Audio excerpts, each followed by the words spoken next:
people are going to stay in their houses longer and they're kind of hunkering down and they're paying cash. And that's why we're not seeing the properties back on the market. I'm just wondering, from your standpoint, you're an active broker with a brokerage, and are you seeing people, are you getting any, I probably should get Fred on and see what the refi market looks like, other than people just taking advantage of insane rates, but we're not seeing cash outs and upgrades and things of that nature, at least from my perspective. Are you seeing it? We're seeing some up here. Okay. Where you're talking about where people are updating their homes versus moving? Yeah. Yeah, well, I just did it. I just dropped 70 grand in my house and in lieu of moving. And so we are seeing some of that stuff, but the truth is that I know that I'm moving in 2 or 3 years, so I did it really in anticipation of that. And, in order to add, to add to the asset value. So I was very careful about everything I did. I did with the intent to resell. Yeah, and I think that that's okay. It's funny. I was looking at the condo that my ex-wife and her husband purchased just, I don't know, a couple of months ago. I've talked about it on this call, and everything and I'm looking at it going, they should have never paid what they paid for it, and it's already gained value for like it's already too much for that kind of condo in my mind, in the type of area, with the type of homeowners that are around it. You've got the original move-in homeowners around it. Is the word gentrification? I don't even know what the correct terminology is. We don't have the right. I'm really concerned with the affordability factor. For now it's not even lower income. Now it's truly middle class and not having anywhere other than a rental really to go. It really does seem to be that kind of market, and it's going to keep generating these ridiculous price increases. Well, I don't know if anybody pays attention to job reports and that kind of thing, but if you're in real estate, there's two things that realtors should be paying attention to. One is job growth, and two is income growth. Those are the two leading indicators of what is going to happen in the housing market, because obviously the more people who are working, the more money they want to spend, and housing is one of those things that they want to be able to shore up for them and their families. But more importantly, when it comes to housing prices, it's wage growth. And the reason that housing has been stagnant to a certain extent, there are two big reasons. Number one is there's been no wage growth, and we're just seeing a slight uptick in personal income growth. And number two is that we're missing a generation of buyers, the millennials, who are just beginning to step in the market, who have delayed getting married and buying houses and even moving out of their parents' houses until their late 20s and early 30s now. There's at least a 5 or 6 year delay in them doing what my generation did early on. My generation wanted to buy a house at 22, 23, and the millennials are waiting until they're 30, to do that. So these are the things that you need to work about. And there's the truth is Lee, is that there's still not any significant job growth, and there's not any significant wage growth, right. And the jumps in appreciation that you're seeing are generally in the low end of the market, because that's where the burgeoning pent-up demand is. And so it's demand alone that's driving up prices, because there's a big gap between the low end of the housing market and the middle and the median of the housing market. And so people can't afford to be there, so there's more competition for those lower end houses. And I'm just assuming that this condo that you're talking about is at the lower end of the price range. Yeah, it is. I still stick to what I've been saying for the last 5 years. I don't think that defaulted or short sale work decreased. I think realtors just stopped doing it out of frustration. And I think that institutional lending coming in and absorbing behind the scenes created an artificial bottom. And I think that for the coaching group, I think it's important to be aware of the market is coming back to realizing there is still huge potential in that. I just saw the latest report. It's still it's about 3% still default rate. That's 500,000 people in default. I mean, it's a lot of property. It's still a lot of property, and it's something to be looked at. And I was just doing a search pattern on this the other day. If you guys just open up and look, or just, well, for those that can ask their title rep, there are still foreclosures happening. They are literally happening, and those properties are not coming back onto the market. There's got to be some kind of point to this where, I use the word equilibrium, but the balloon's got to pop. I don't want to say it's an actual bubble, but David, we can't do the supply and demand thing indefinitely with people who can't afford houses. Like, it's inevitable. Well, the crosshairs, the crossroad, if you will, is where income no longer supports the mortgage. Right. So that's, so supply and demand is only limited based on buyers' ability to buy. And so what I'm saying is that you're seeing people who might traditionally have been, I'm using California numbers. I know people are all over the country here. A median home price might be $600,000. We're seeing those guys are priced out of the market because they don't have the income to support the mortgage or the down payment. So what we would call mid-level or median level buyers are now forced into the lower tier where there's more competition for those properties, and that's what's driving the value of housing up to and not to exceed what they qualify for based on their income. That's where it's going to be limited to. So what you're seeing is you're seeing higher home prices are decelerating, okay, or reduced, or they're either flat to down.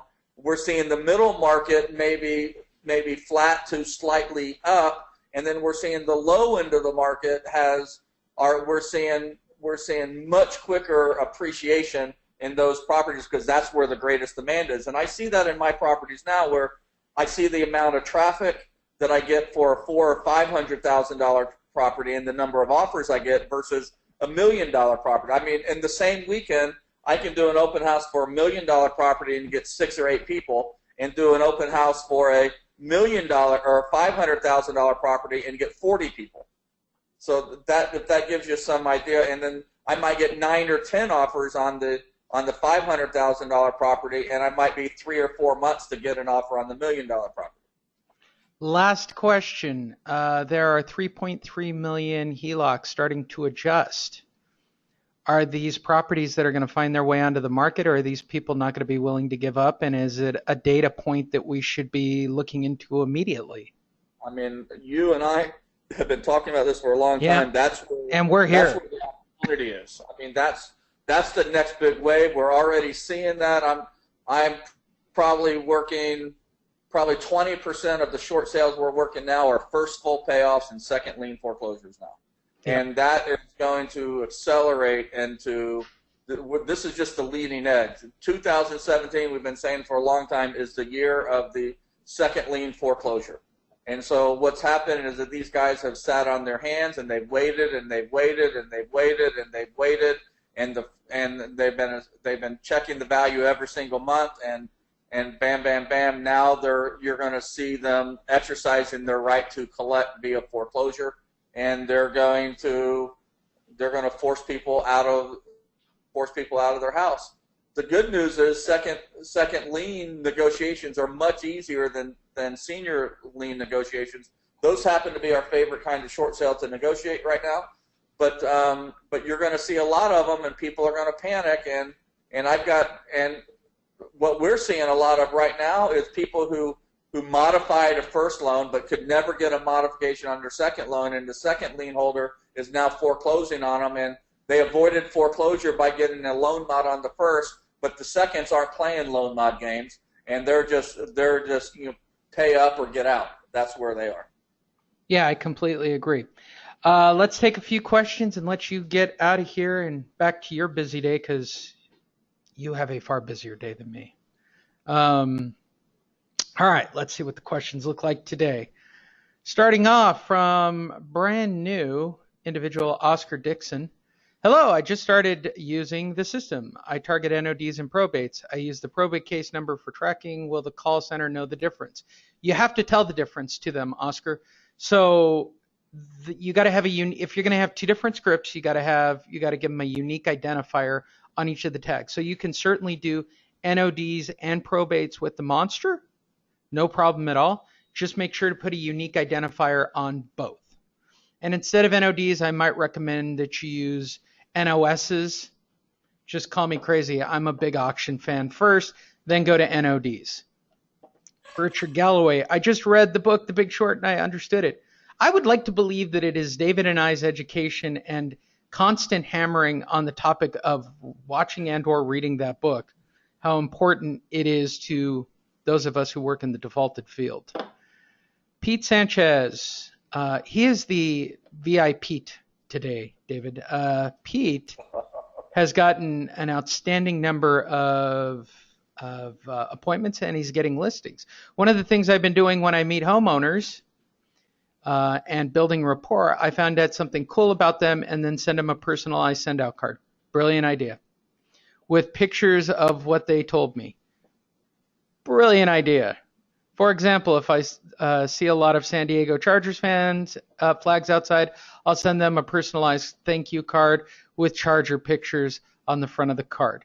Brilliant idea, Pete. You won't hear me often say this, but Tom Ferry recently on Twitter put up the matrix for sales. And here's the reality. There's 37 of you or 40 of you, 37 of you. Let's just go with the easy math. 37 of you on the coaching call today. Only 50% of you will follow up after your first appointment. That's the reality of all sales.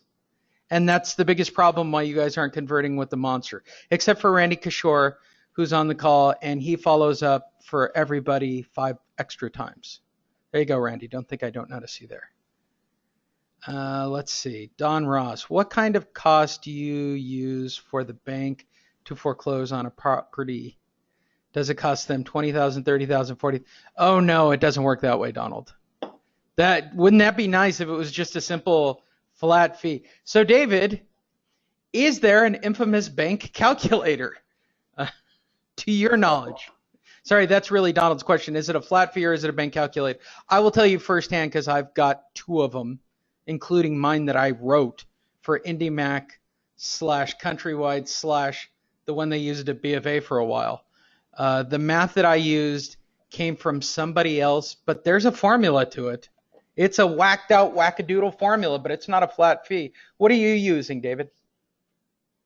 I don't understand the question. So is there a bank calculation? Net value loss, net present loss. No. I mean, net present value. All the banks are looking at is, net present value versus future value. Yeah. So they're using some algorithm that they come up with using big data that they have to figure out, what there's loss mitigation. Yeah. So do we save money by waiting, or does our loss widen by waiting? And if the loss widens by waiting, then they say no to everything. And if the loss narrows by waiting, then you got a chance. Yeah. So I don't know. There's no, and every bank, what you were saying, Lee, is right. Every bank has their own way of calculating that. Right.